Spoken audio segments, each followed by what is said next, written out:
Well, hello, my name is David Lantz, and today I want to talk to you about a lesson from my book, The Bible, Economics, and the Constitution, on the topic of abundance and scarcity.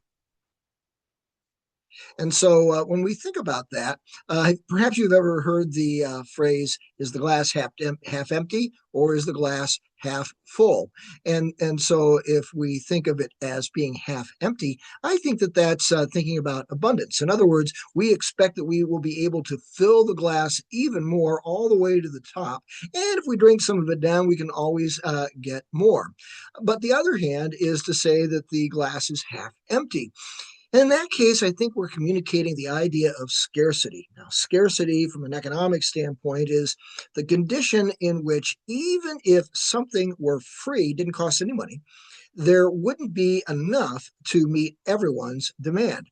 And so that kind of idea of scarcity then leads people to think, wow, I better go out and take everything that I can get if I need it, and store it and, just like a squirrel and store it away just in case I might need it in the future.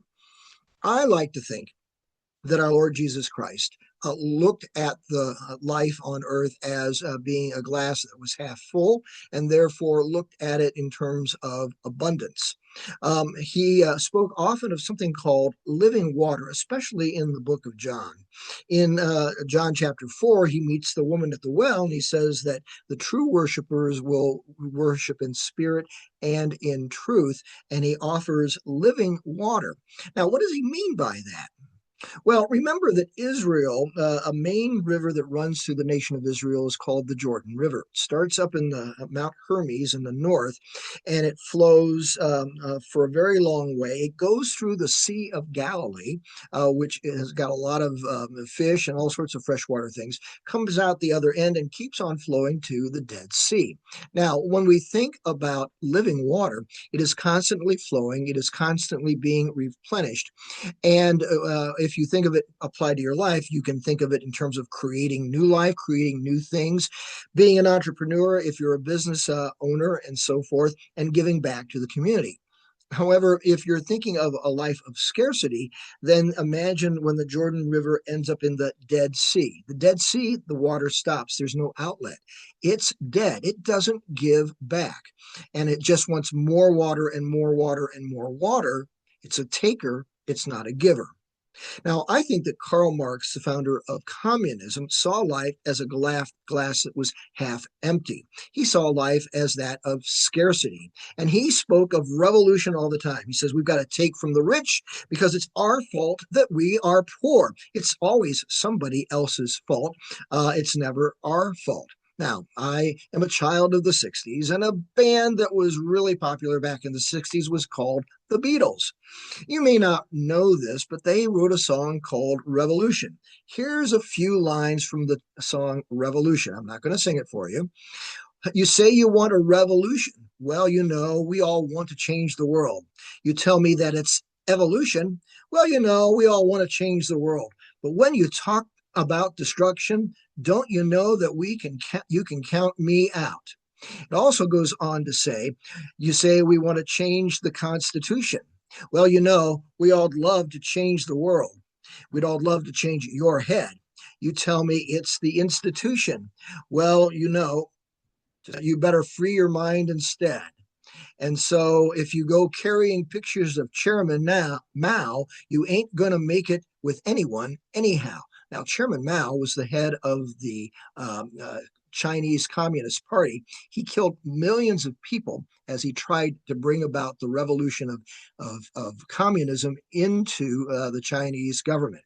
You know, uh, when we think about revolution and we think about taking from the rich, our poverty, therefore, as I said, is someone else's fault.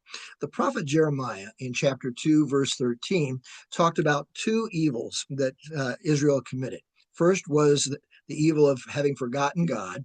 And the second was living out of cistern water, not living water. Cistern water, think of if you have a dog, and I had dogs for a number of years, and you put a water bowl outside, and by the end of the day, there's insects and grass and other crappy stuff in the water with the dog bowl. You got to dump it out and get fresh water. Well, think of life where you don't have living water. You're just trying to live out of your own self created things and become cistern water. It's water that is not very good for anything. So, how do we go about promoting an abundance mindset? Well, you should come up with some enforceable rules. Think of the Ten Commandments. Rules like thou shalt not steal, thou shalt not covet. And if you're able, you should work. Otherwise, let him not eat. That's from 2 Thessalonians chapter 3, verse 10, where we want to encourage people to take care of themselves and be contributors to the community. So how do you take these ideas in the Bible and turn them into law? Well, you'll need to pass some laws. You'll need to administer the laws. You'll need to adjudicate the laws when people have issues as to what do the laws mean. Well, where do we find that in the Constitution? Well, we have the three branches of government. We have the Congress that passes laws. We have the executive branch of the president that administers the laws. And we have the judicial branch headed by the Supreme Court that adjudicates the laws. And so one of the things that I think it's important to realize is that our Constitution and our founders envisioned a life out of abundance, as opposed to the French.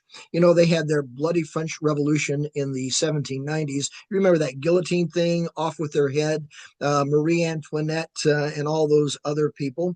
And so that resulted literally in mob rule. And that's the sort of thing that Marx and the communists want. Marx even wrote about the French Revolution in 1850 and said that's really what we want to have. And that became part of his book called Das Kapital.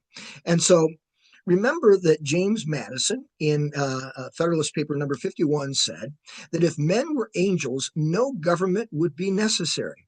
But Madison and the other founding fathers worked to create a constitution that would provide abundant living for us and our posterity. They knew that man was ultimately sinful, and though we would hope that man would live courageous, godly lives, sometimes we don't. Well, my name is David Lantz, and I've written a book called The Bible, Economics, and the Constitution, Insights from the Founders for Cultivating Liberty. You can check it out on Amazon.com, and I hope that you have enjoyed this brief review and lesson that I had to share.